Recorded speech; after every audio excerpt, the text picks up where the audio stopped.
Welcome to your favorite YouTube channel. Do not forget to like, comment, and click the red button below your screen to subscribe on Custom Reports TV.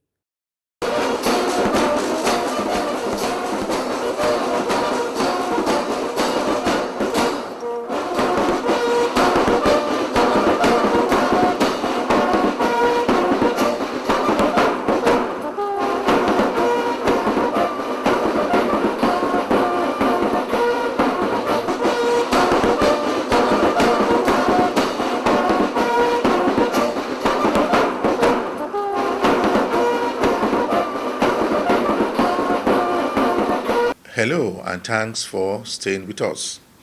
More serious intercepts by some commands in Nigerian Customs Service. Also on Customs reports, Oyo Oshu Command warns smugglers against bringing contraband items into the country. Plus, more report. I am Egeseme Etinye. Stay tuned. The Controller General of Nigerian Customs Service has urged importers and stakeholders in the industry to always follow the laid down rules as approved by government. He made the declaration in Lagos when he was represented by the Assistant Controller General of Customs in charge of Zone A. The CG said that some West African countries should follow the laid down rules in importation of consignments through the border posts. He said that the border is still under partial closure. At a lecture on border closure in Lagos, he said that the federal government is still waiting for reports on border closure by neighboring countries on the system, on how the system can work. Some of the participants at the lecture have this to say. The Assistant Controller General of Customs, Zone A, also said that the customs is working in line with the federal government policies on border partial closure. You see, at times when I see our government or people in policy coming out, turning out policy, they should engage us first before doing it. Because we are on the field, we know what is up to table. Government should please do something for us. There's no way, nowhere, anywhere in the world. It's always the association of the smallholders that holds the economy of that place. Even SME, if I'm right. Since August 20th last year, to curtail the smuggling of rice, other staple products, arms and ammunition, and premium motor spirits, as well as to strengthen internal security. This policy action has had positive and negative implications for the economy. On positives, we have seen appreciable increase in domestic rice and poultry product production.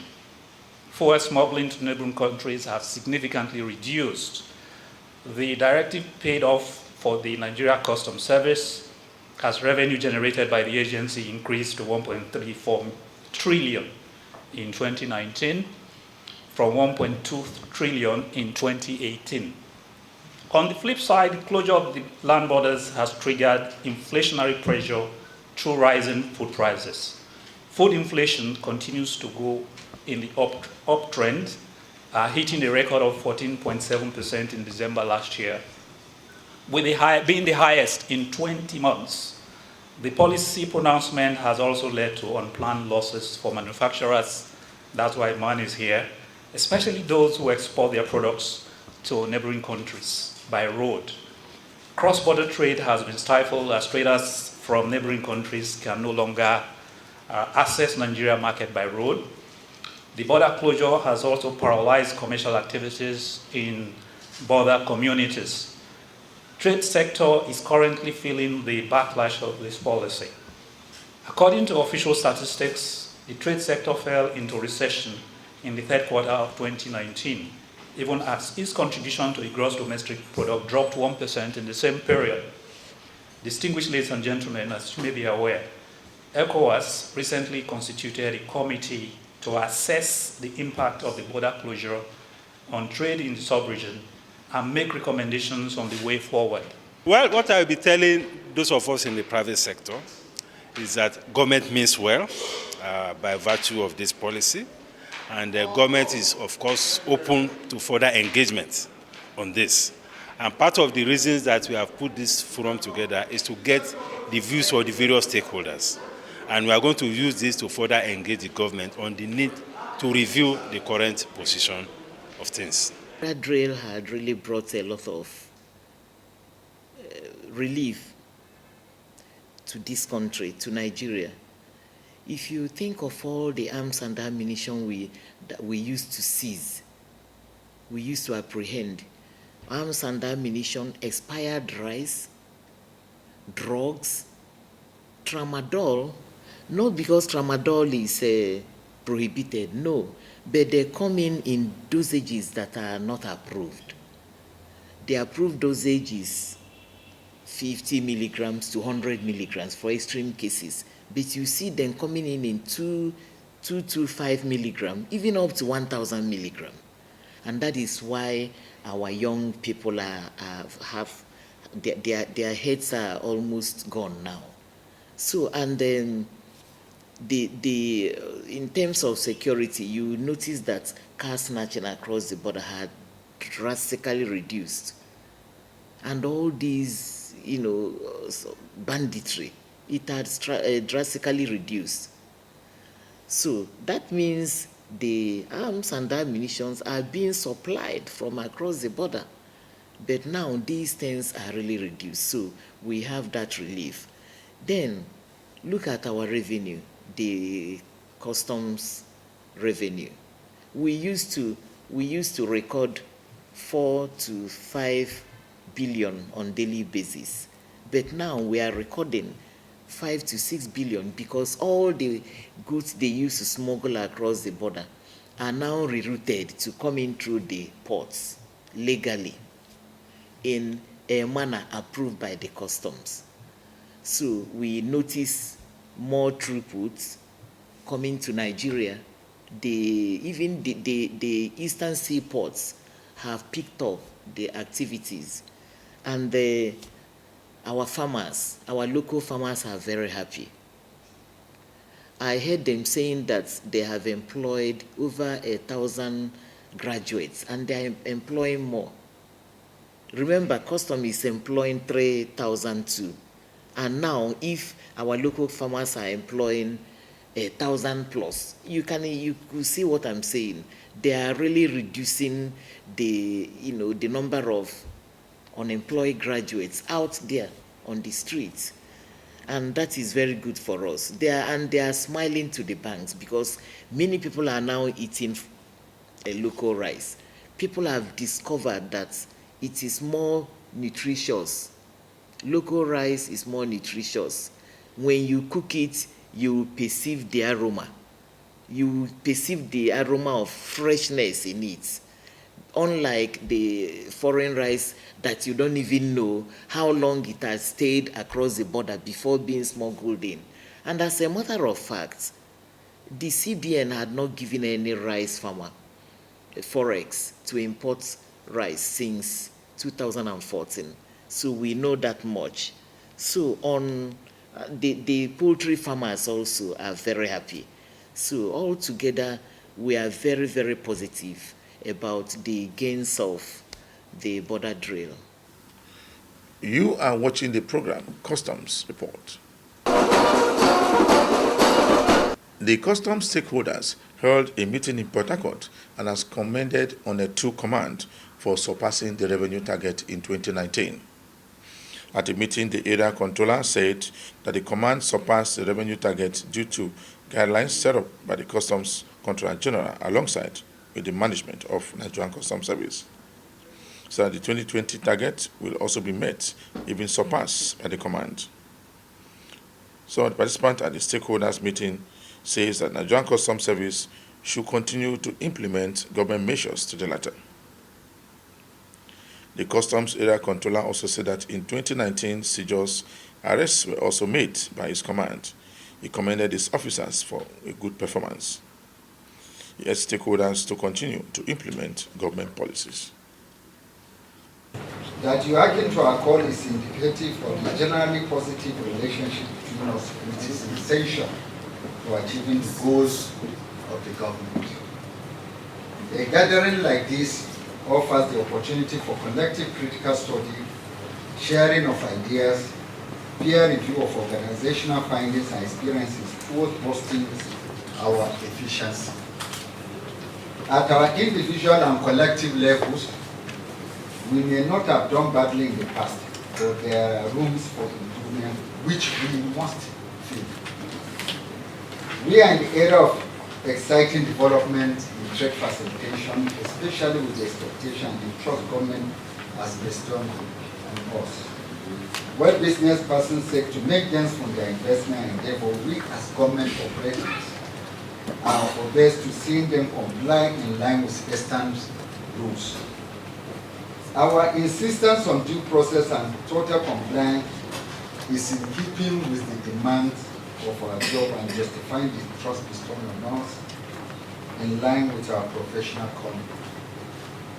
Revenue collection, suppression of smuggling, trade facilitation are aspects of our job which we hope never to compromise. There are strides in the digitalization process which has necessitated renewed commitment by the present administration through system automation of documents which give us tremendous advantage towards our common goal. It is no longer news that our command generated total revenue of 107.3 billion last year and surpassed the annual target of 95.7 billion given to us by the management of Nigerian Customs Service. All would not have been attainable without your unflinching support in one way or the other. And I have to pause here and more sincerely thank you because it is collective effort.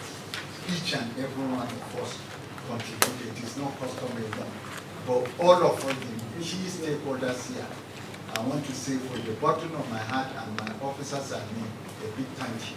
Now, from what has been happening, we've had experiences where our trucks are being detained by customs because of some certain differences between them and the customs, and the agents and the customs. Sometimes they keep our trucks for months. You understand? So I'm also suggesting that something has to be done about it.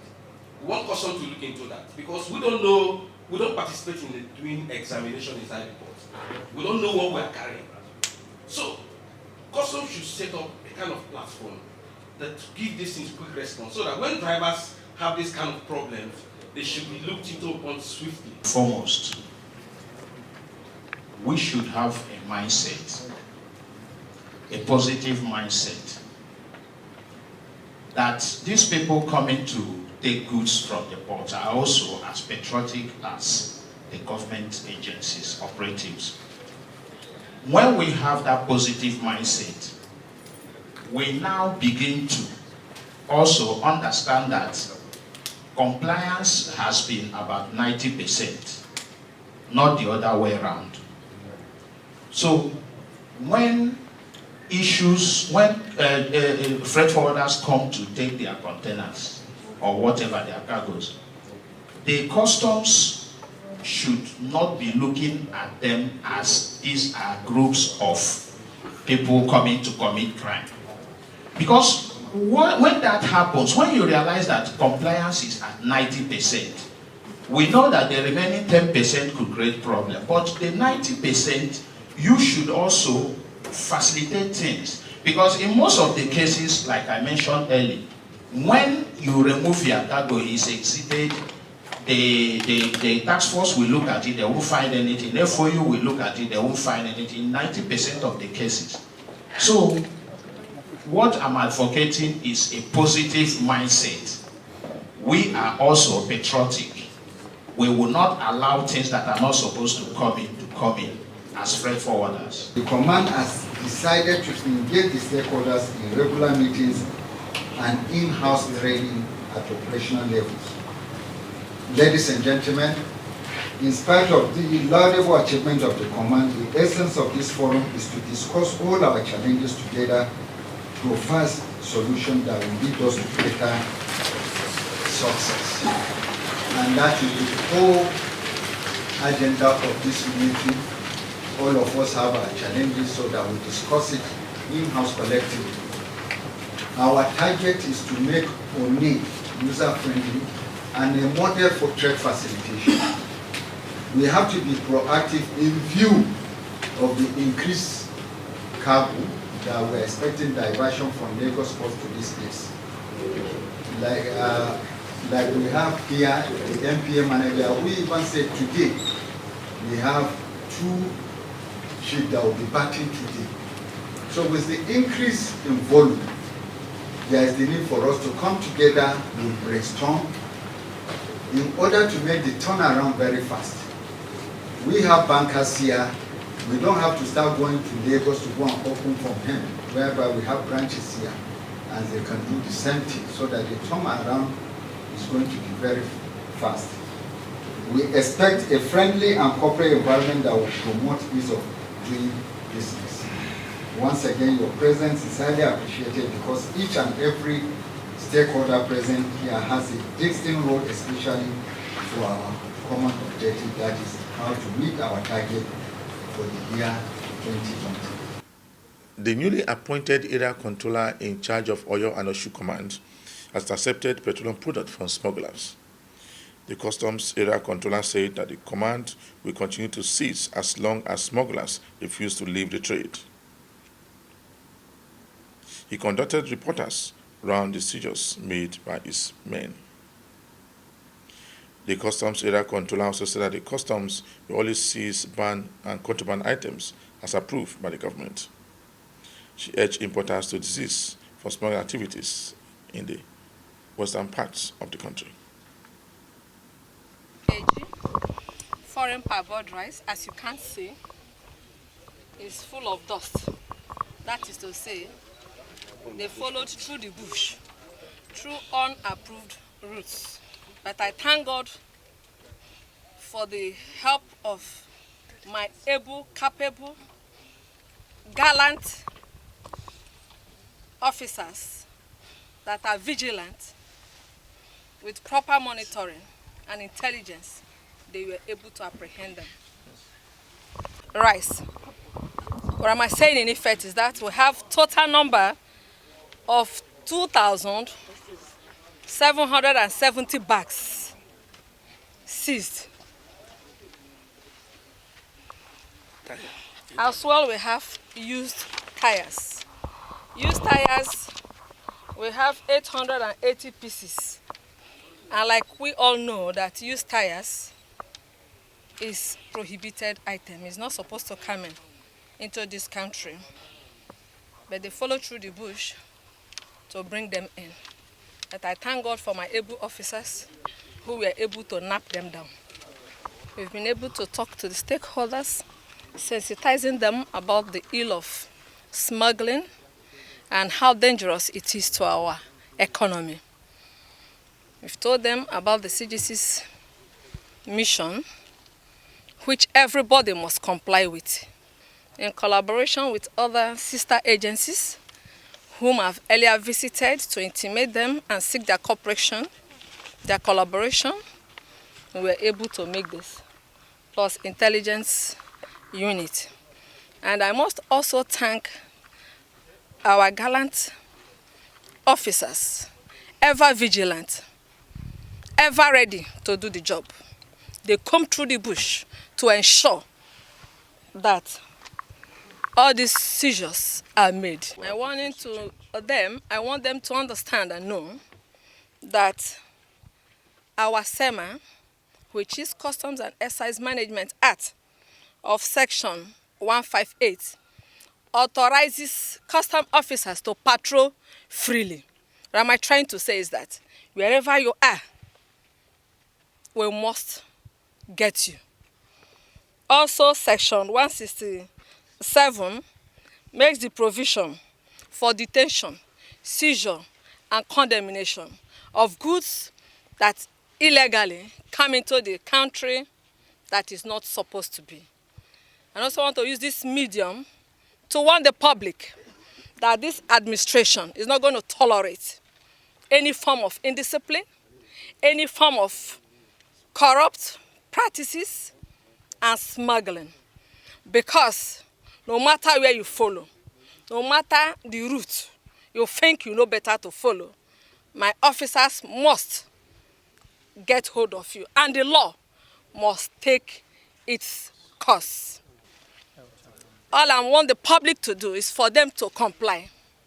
Stop smuggling. Shun smuggling. Say no to smuggling. Because all of us knows the ill of smuggling to our economy. The Customs Acting Controller in charge of FOU Zone A has been speaking on seizures made in Lagos recently. Other seizures made by the command include 187 jerry cans and 66 tons of foreign vegetable oil. The unit also intercepted fairly used cars with a total of 625 cartons of frozen product, all brought in through the illegal routes in Ogun State. The duty paid value is 23,660,000. Rice and vegetable oil and poultry products were transported in 12 different motor vehicles. According to the acting controller, this shows that despicable acts by daredevil smugglers concealing eatable items in a gas cylinder. The secret is compliance and discipline among my own officers. We are always compliant. And the advice to smugglers is this: they should always stay away, and they should choose good business that can aid them, but they should stay away from smuggling. Worried by the continued use of hazardous tools as means of conveying of contraband foods, they warn economic saboteurs to stop their unscrupulous activities in the country.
Just before we round up this week edition of the program Customs Report, we brought you a report where seizure was made by the Oyo and Oshu Command, worth millions of naira.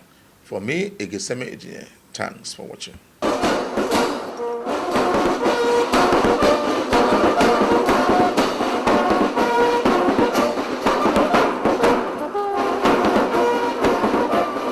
Thank you for watching Custom Reports TV. Do not forget to subscribe, comment, and like the video.